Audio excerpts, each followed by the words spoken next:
artık. Kim haklı, kim haksız, sen de sor kendine. Gidişlerin zamansız, bir amansız yanıyor. Yüreğim paramparça, tarifi zor bu duyguların. Anlarsın yanınca, durulunca rüzgarın. Geçer boşa yılların, gelişin gidişin bir olmadı. Sonu yok bu yolların. Kimse yok, bir gönül borcum, aşk haklıyı gördün sen.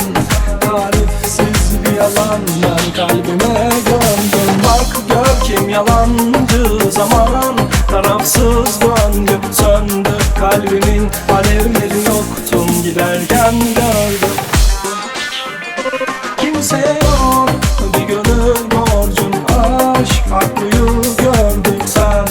Tarifsiz bir yalan, ben kalbime gömdüm. Bak gör kim yalancı, zaman tarafsız döndü. Söndü kalbimin alevleri, yoktum giderken gördüm.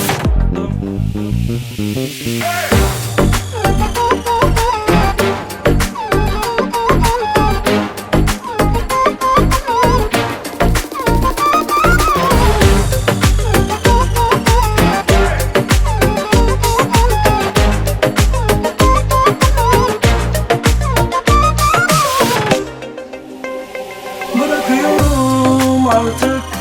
Kim haklı, kim haksız, sen de sor kendine. Gidişlerin zamansız, bir amansız yanıyor. Yüreğim paramparça, tarifi zor bu duyguların. Anlarsın yanınca, durulunca rüzgarın. Geçer boşa yılların, gelişin gidişin bir olmadı. Sonu yok bu yolların.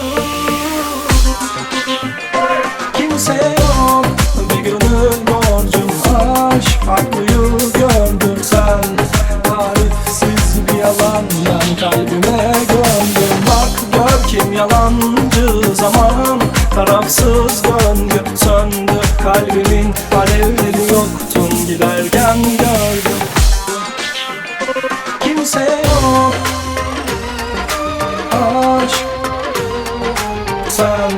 Tarifsiz bir yalan, ben kalbime gömdüm. Bak gör kim yalancı, zaman tarafsız döndü. Söndü